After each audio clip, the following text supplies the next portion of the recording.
Howdy friends, it's Frightman. I'm going to show you how to turn this pumpkin into this pumpkin.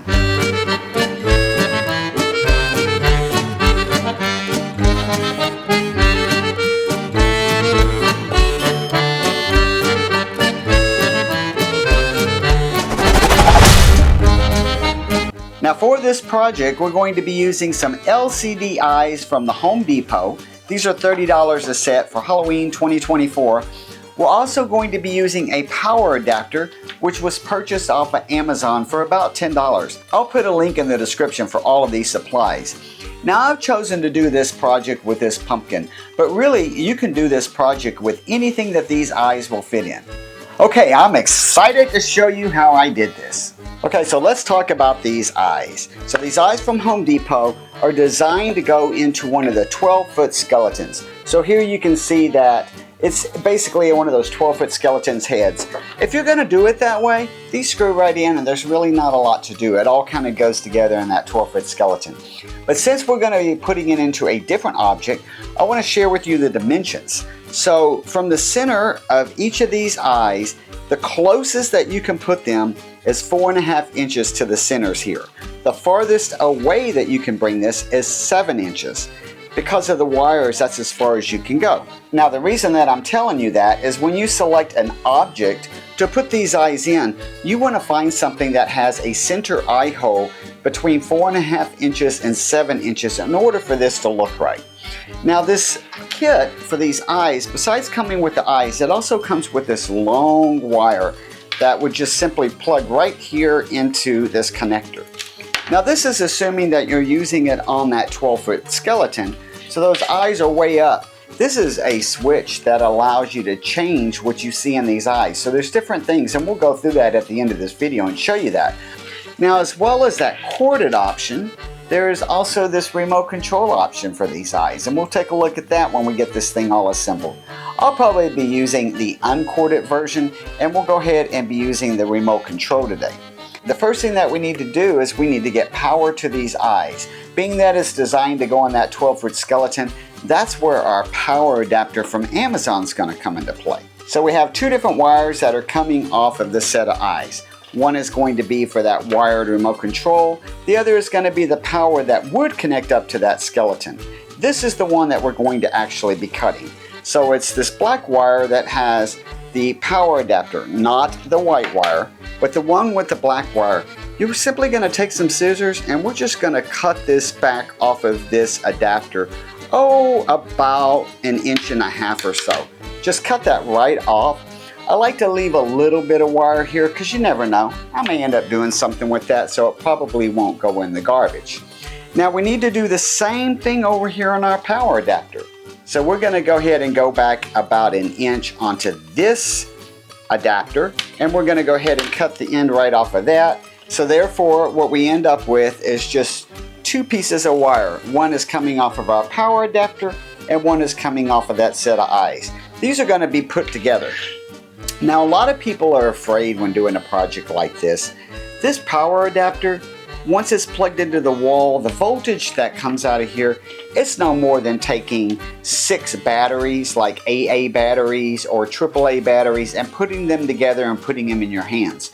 Now why am I telling you that? I'm telling you that because once this is plugged in, you don't have to be too worried about this. I know a lot of people are worried about electricity, but you don't have to with these power adapters. There's just not much power coming out of here. So now that we have cut that off of there, we want to strip this wire. And this is something that you're going to really want to take your time at. If you have a wire stripper, like I do not, then this would probably be a much easier project. But since I don't have a set of wire strippers handy, I'm just going to use a pair of scissors, and I'm just kind of twisting around lightly over the black outer covering. There's 2 wires inside of here is what we're trying to get to. So let me see if I've got enough to pull that off. Not quite, but I can see that I definitely have a little bit of a good cut here, so I'll just cut just a slight bit deeper. So it's a little tricky because all we want to do is just cut through this black outer covering, but we really don't want to cut into the wires that are underneath this black covering. So I was able to cut that and pull that right off, And what that did is that has exposed a white wire for me and a red wire for me. If you cut too deep into here, no worries, you have about another 20 inches to play with. So don't panic if you cut it. It might take a few tries for you to kind of learn how much pressure that you need to put. And I am actually going to go ahead and go back and just do just a little bit more of this. I would like about probably 1.5 inches of these two wires to play with for this project. Now, we need to do the same thing over here with this wire that we have cut off of these eyes. So this time I know I want to go back about, say, 1 inch, 1.5 inches. So I don't want to do this one twice. So let me go back just a little bit further. Okay, I can feel that we are almost, well, I was going to say we're almost there, but we are there. So coming out of the eyes and getting that black covering off, we have a green wire and we have a yellow wire. So now we're ready to put this set of wires together with this set of wires. But before we can do that, we need to strip the covering off of each of these wires. So we got red, we got red, white, and green and yellow. We're going to strip back on these just about 1/2 inch. Now these wires are much tinier than that covering. And so I'm going to be just a tad bit more precise about this. It doesn't take much because these are very tiny wires. So it really doesn't take much. I'm just using the end of the scissors to kind of lightly put some pressure onto that covering of the wire. And hopefully you can see that I have been able to strip those two off. We're going to do the same thing over here with the red and the white. So let's see, just a little bit of light pressure, there we go. And we'll do the same thing over here on this white. Okay, so we'll move all this trash off to the side. We are good to go. Now we have 4 wires exposed here. Now the next thing that I'm going to do is I'm going to twist these wires to kind of give them a little bit more support when we put all this together. Whenever I do that, what I like to do is just take my finger and just kind of spread these wires out a little bit and then twist them all together so that you have one nice, similar to a braided piece of wire. So I'm going to do the same thing with this white, kind of spread them out a little bit before I twist, and then come back in here and just twist all those nice and tight. Now we got to do that with the remainder of these 2 wires over here.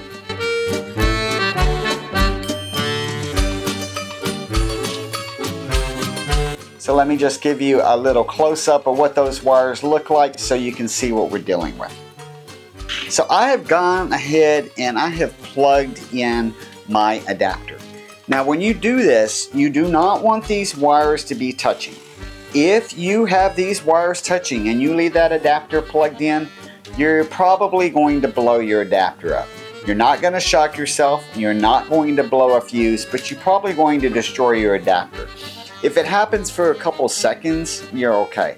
But if you leave these wires twisted with that adapter plugged in, or if they're touching each other for maybe more than 15 seconds, you're going to risk the possibility of blowing out this adapter. So just make sure that these wires coming off of the adapter are not touching whenever we're ready to go to this next step. What I need to do is figure out which wires will touch here. So we have 2 wires here, we have 2 wires here. Obviously the white and the red and the green could go together, and the white and the yellow could go together. There is a right way and there is a wrong way. So if you connect these wires together and it doesn't work, take it apart immediately. Because again, if it's connected backwards for too long, it can either blow out the adapter or it can blow out our eyes. So I'm going to go ahead and plug in the switch that would be used if you were having this on that skeleton. I'm plugging that into these eyes, and I'm going to have this little switch handy for me to be able to test this out. So again, the purpose of this is just learning what color wires are going to go together. So initially, I am going to go ahead and try the red and the green here, and just lightly twist those together. And I'm going to lightly twist together the white and the yellow. And I am going to go ahead and click on that switch as soon as I get these twisted. You don't want to do it a whole lot because we're not ready to put these together permanently. I'm just going to kind of hold them with my finger. I'm going to push the button and I don't have anything. So that tells me that is not the right way. So I'm going to take these apart and instead I'm going to put the white and the green together here. And we are going to try putting the yellow and the red together over here. And we are going to hit that switch again. And now we have eyes. So it looks like it's going to be the red and the yellow and the green and the white. So I'm going to go ahead and pull these wires back apart now that I know which ones need to go. The red and the yellow and the green and the white. So I'm going to unplug this. Now the colors of these wires coming off of this adapter could be different, and that's why I just took you through the process of determining which way this should be connected before we actually go and put it all together. So we're ready to go ahead and actually put this thing together. So I'm going to be using these. Now these are heat shrinks. They're called heat shrinks. And basically heat shrinks are just little pieces of plastic tubing. Right, so you can get these on Amazon. I'll put a link to these as well. I have already cut a couple of heat shrinks here, heat shrink tubing, so I already have a couple that are cut right here that we're going to be using for putting these wires together. The objective with this piece of tubing is going to be when we take these two wires and we twist them together, I'm going to want to cover those up with this piece of tubing. So I'm going to need to cut this tubing down to where it would slide right into these wires, but I'll be able to twist these wires together and then slide this tubing on, and then you'll understand why once we get all this together. We're now ready to go ahead and put this sheathing on, or the heat shrink. So we said it was going to be the yellow and the red. So I'm going to go ahead and slide this right here over my red piece of wire. I don't really have as much sticking out as I want to have sticking out here. So I'm going to just try to push it down a little bit. Okay, so now I have all of that red wire sticking out. Here's my yellow wire. And now I'm just going to twist these together really good. Now, if you have a soldering gun, more power to you. Solder this up and put this together any way that you want. I don't have one handy. And most people probably don't watching this, which is why I'm showing you how to do it this way. So we've got those twisted together really, really well here. And I'm just going to kind of push that down. And I'm going to slide this heat shrink right back on top of those wires that I just twisted. Now you want to be careful with this because you don't want to undo your wires.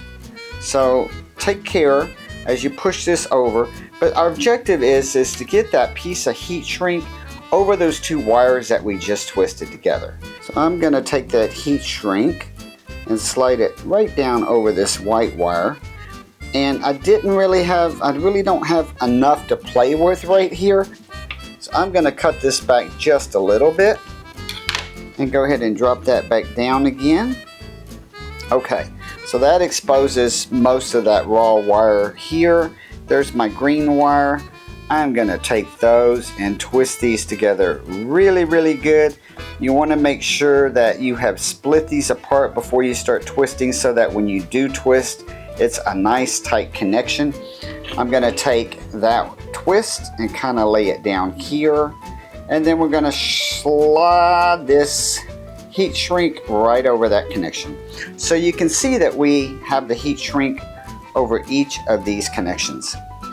Now before I go to the next step, I'm going to plug this in one more time and just verify that everything is good and we have the wires connected right. So I've done that. I can see that my eyes are actually working just fine, so I know I'm good there. I'm actually going to go ahead and shrink this piece now. So the way that we're going to do that is I'm going to just be using a torch lighter. If you have a heat gun, that's also an option. Even a hair dryer may work well with this, but I'm just going to use this torch to kind of go over this. And what it's doing is it's slowly shrinking this piece of tubing down. And the reason I'm doing that is because that's going to end up sealing these wires up. to where no moisture can get in here, and it's also going to help hold these together, so I don't really have to worry about them coming apart. Now you don't want to do this too much, because I would imagine that you could actually start to melt the covering on those wires. So I'm just kind of lightly doing this. I do think that a hot hair dryer might work better than what I'm doing, but this is what I've chose to do for now. It's always worked for me. Just take your time and don't try to do too much at one time. So it feels pretty tight here. I like the way this feels. This one is still a little loose. I'm gonna go ahead and shrink this one up just a little bit more.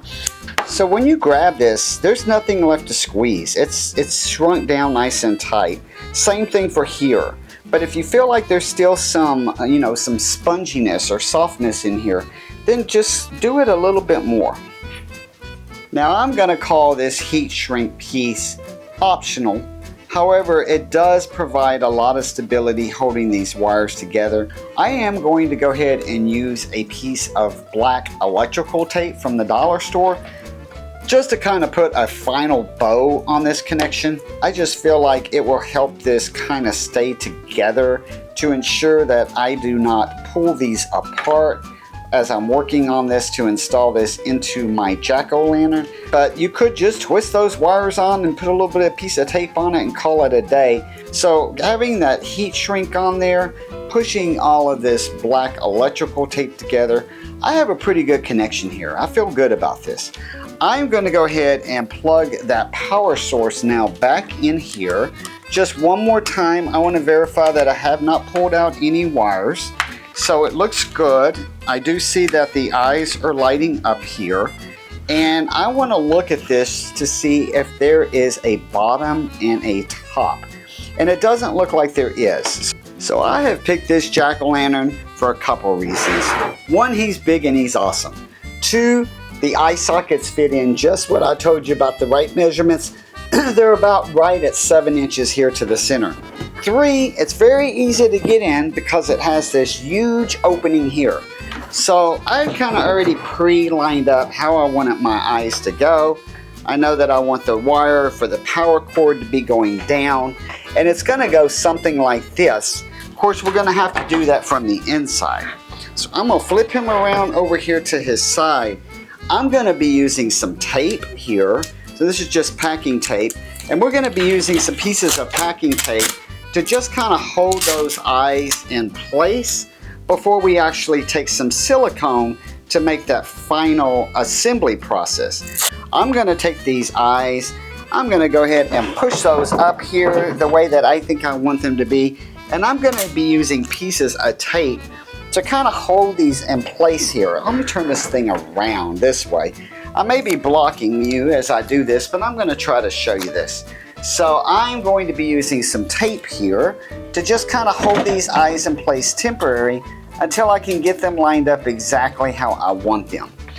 We'll take another piece of tape and we're going to put that eye over here. I'm eventually going to be using silicone glue to hold these permanently in place, but I want some tape to temporarily hold it just so I can make sure that I do have them lined up the way that I really want them before I silicone them in. So more or less I have taped those eyes into place here, and then I'm going to flip this guy around and take a look and see what I have here. So let's see what he looks like from the front. If I look at him from the front, I'm almost happy but not quite, but I'll be able to take my hand up here and kind of maneuver this around the way that I want it now that I have some tape in there. So let me go ahead and do that and get it just perfectly the way that I really want this to be. So I feel like I have those eyes pretty much aligned the way that I want them.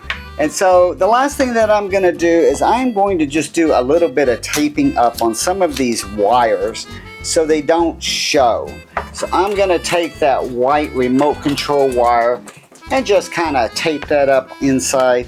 And then I want to take the power wire and I'm just going to kind of tape it over here to the sides of the pumpkin, just so whenever I flip him back around, it's just not showing so much. I'm thinking I might leave the power cord like right here inside the pumpkin, and then I can just route my my cord up inside of the pumpkin. So the last thing I'm going to be doing is I'm going to be using some silicone glue. So this silicone glue is just basically a clear silicone. They say silicone glue. You can get this at the dollar stores where I live. Hopefully you can find it at a dollar store near you. You can also get it on Amazon, and I'll put that in the link as well. But I'm just going to use a little bit of this silicone glue around the corner of these eyes just to kind of glue this in. The tape, I did not expect to hold these eyes in. The tape was really more just to kind of help me get the alignment before I came back with my silicone glue. If I decide later on that I want to put these eyes onto some other project, maybe a skeleton or a skull or something like that, I'll be able to pull this off pretty easily. So after about 24 hours of drying, this silicone should hold these eyes pretty much in place. But I'll show you where I put that silicone around. So to show you where I've put that silicone around, I've put that silicone around where the eyes are meeting the corner of this pumpkin. And like I said, it's not like a permanent thing. And so if I do want to remove these out at some point later on, I'll be able to do that. But it's going to hold it enough to where I can move it around and place it around at Halloween. So there we have it. Gonna let this guy dry for 24 hours and come back and take a look at his demo.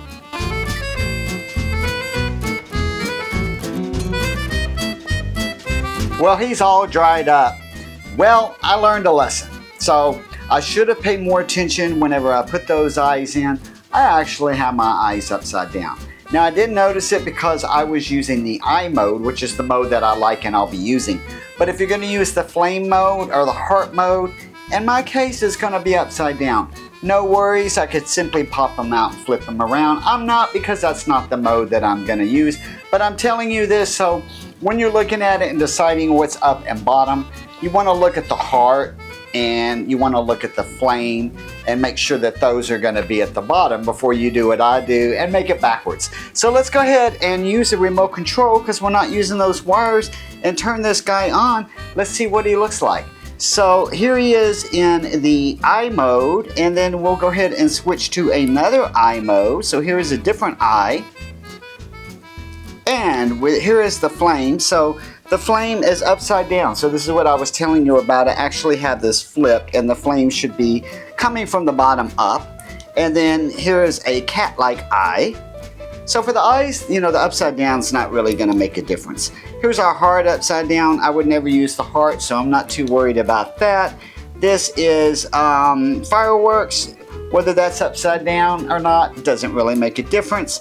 Spinning doesn't really make a difference, but star doesn't make a difference. But the eyes are the two modes that I like. So I'll either be using this eye, but more likely I'll be using this eye.